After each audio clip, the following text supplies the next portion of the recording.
Let's see. What else? What else? I know I said that we were going to try talking about your movies a bit more. Um, yeah, one movie that comes to mind that you also with Pete Von Shawley did a theme song for was Dinosaur Valley Girls. That sort My of an interesting. first professional movie. There you go. Sort of a semi-comedic homage to 1,000,000 Years BC. I'm thinking.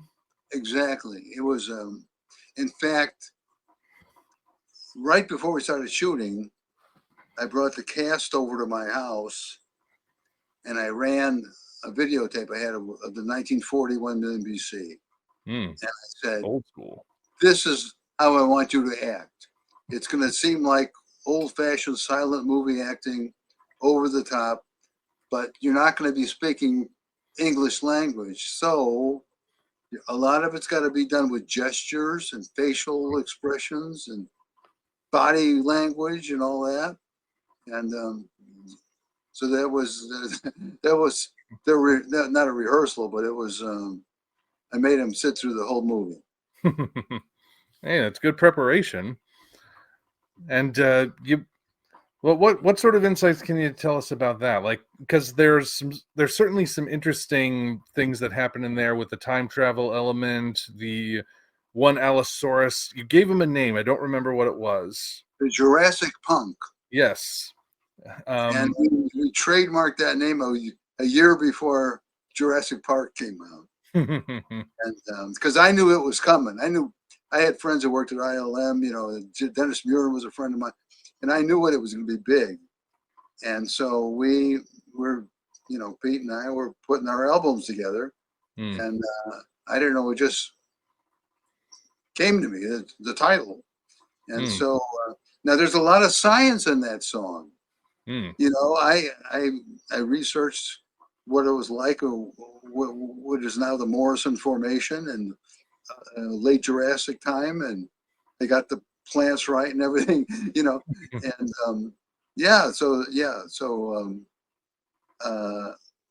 that was a fun movie to do. It was my first. It's going to be coming out now on Blu-ray with a whole slew of new bonus features. Is it gonna retain some of the originals? Like the first DVD has the Dinosaur Tracks music videos thing. They told me that, and I insisted on it. I hope it's all going to be on there.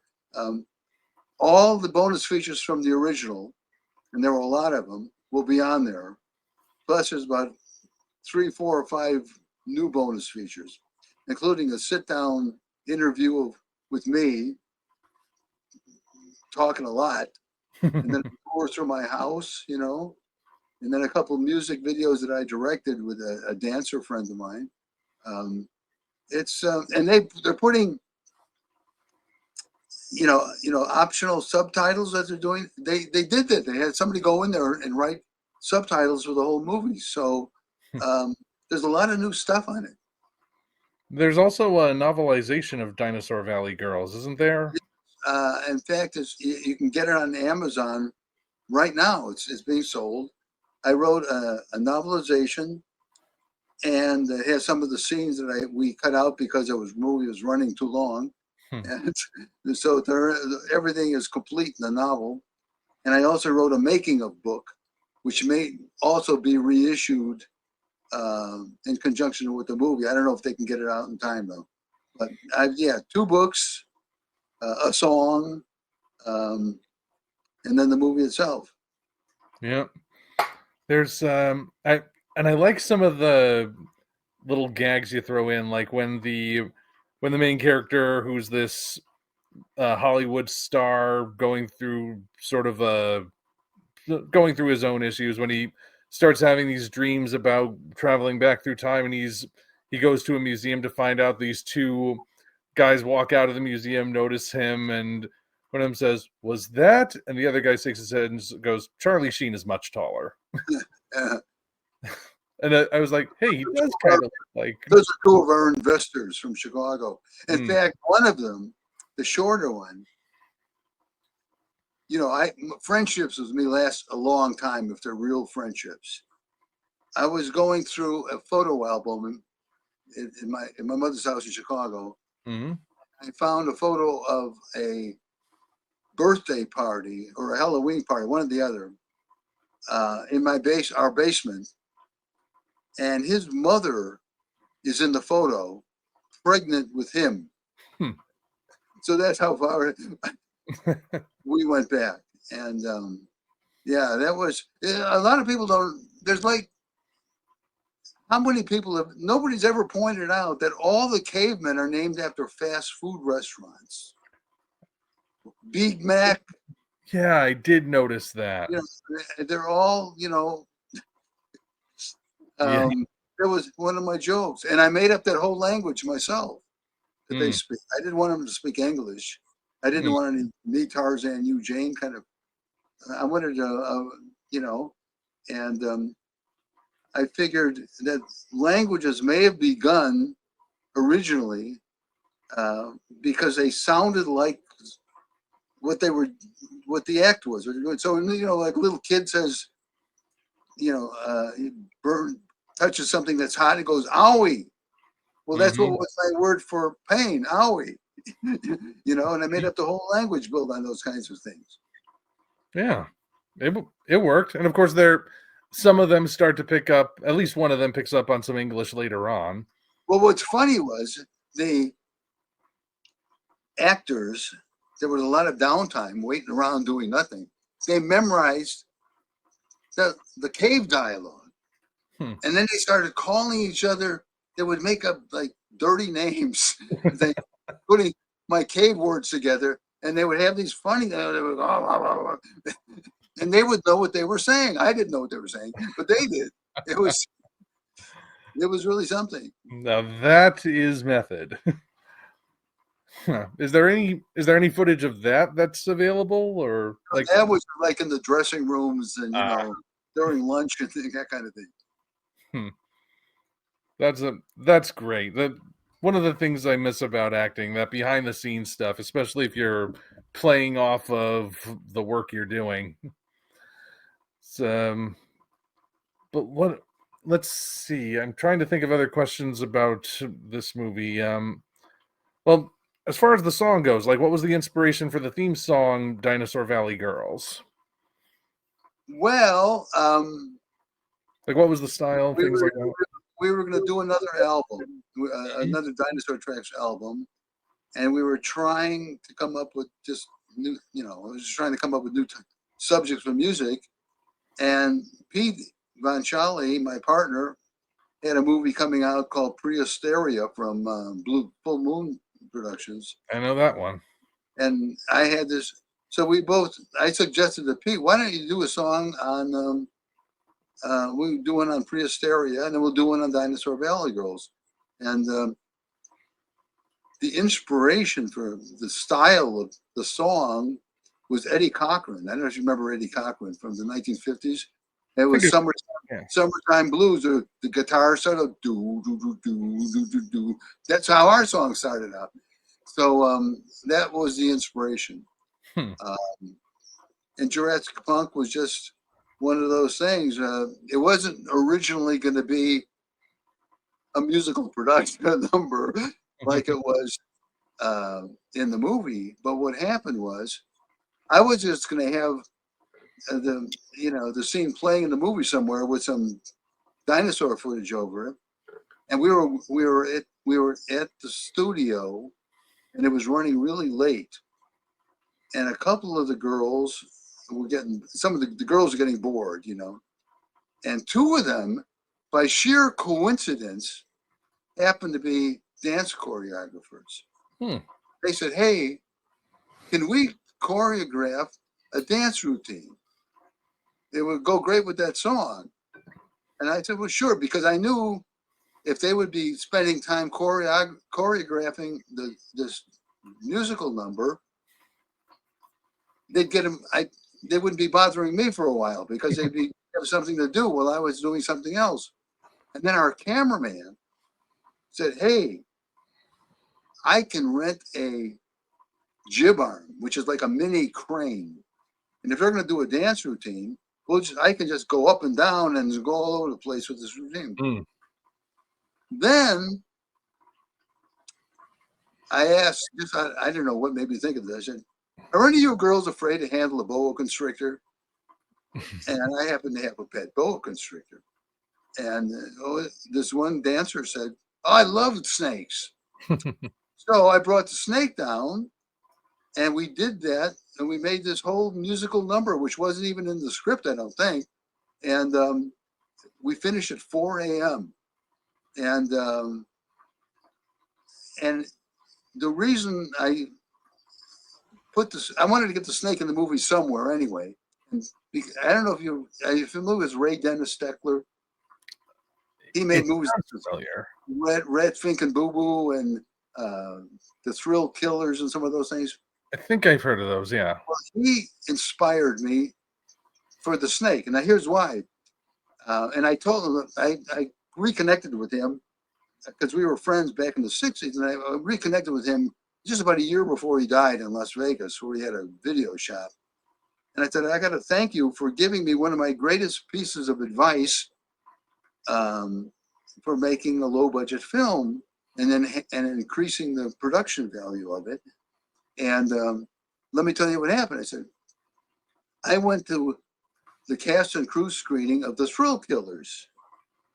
And in The Thrill Killers, there's a chase scene between a guy on a horse, riding a horse, and a cop on a motorcycle. And I said, whatever gave you the inspiration to do a chase between a guy on a horse and somebody on a motorcycle? I don't know if I've ever seen that. Well, it turned out I had seen it in an old Western, but I forgot about that. So he said, well, I knew a guy who had a horse and I knew a guy who had a motorcycle. I said, whoa, that's like an epiphany for me. You have what you've got on hand.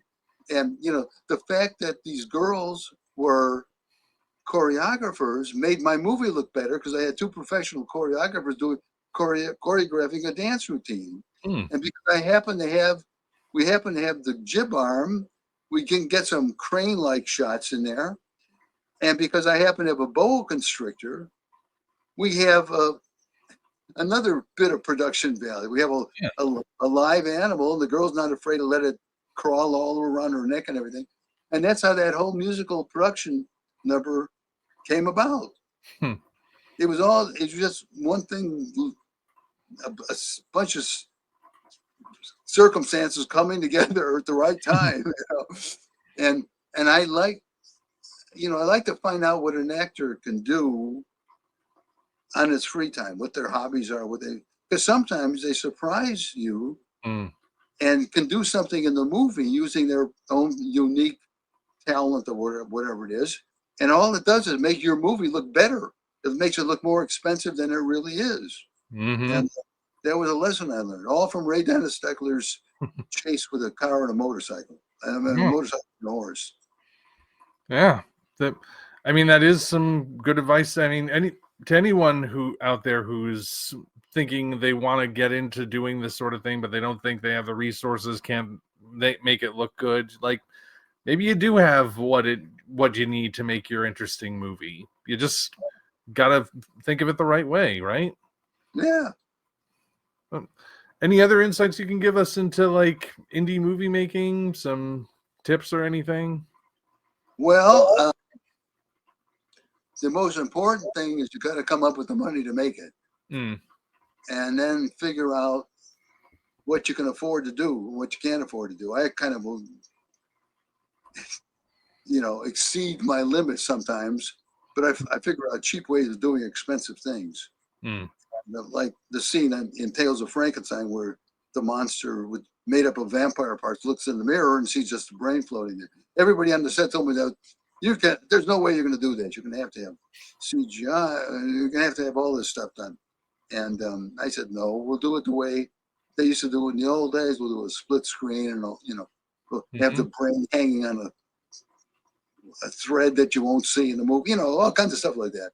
And it all came together. It became a beautiful. And, So a lot of those old techniques, even though they're old, doesn't mean they're not good anymore or they don't work anymore. Oh. And they shouldn't be completely, ignored just because everybody wants to be CGI. They want to be able to say everything is done with CGI. I mean, we just did in Dinosaur Valley Girls that I was doing in my old amateur movies when I was a kid, like forced perspective, where you have if it's a sunny day and you use a wide angle lens and everything stays in focus, you put the actor way in the background and the dinosaur head up in front, close to the camera, and it looks like they're all both in the same plane. So I had my hero, staring at the Allosaurus in the face, where the Allosaurus head was only about, a foot long, or maybe not even that, and it looked like it was gigantic, and he was way in the background, and the Allosaurus was up front, and I was doing that sort of thing, because that was the only way I knew how to do it. I could only, when I was making amateur movies as a kid, that's the only way I could figure out to do an effect like that. And it worked. It worked. A lot of the old stuff still works. Yeah. Yeah, more people need to be reminded of those older techniques. Of course, nowadays people keep thinking that it's all going to be AI generated. I don't see it myself, but well, we had two Allosaurs in there. We had a stop motion puppet, and then we had the animatronic. And the animatronic was used for, just growling and that sort of thing.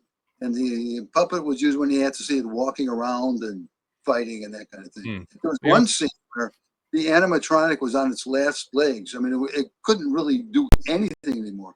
And we needed one shot where the Allosaurus lunged towards the camera. We had to have that shot. And Tom Dickens didn't know, how are we going to do this? It doesn't work anymore. I said, let me, and I'll get a special effects team credit for this, which I did.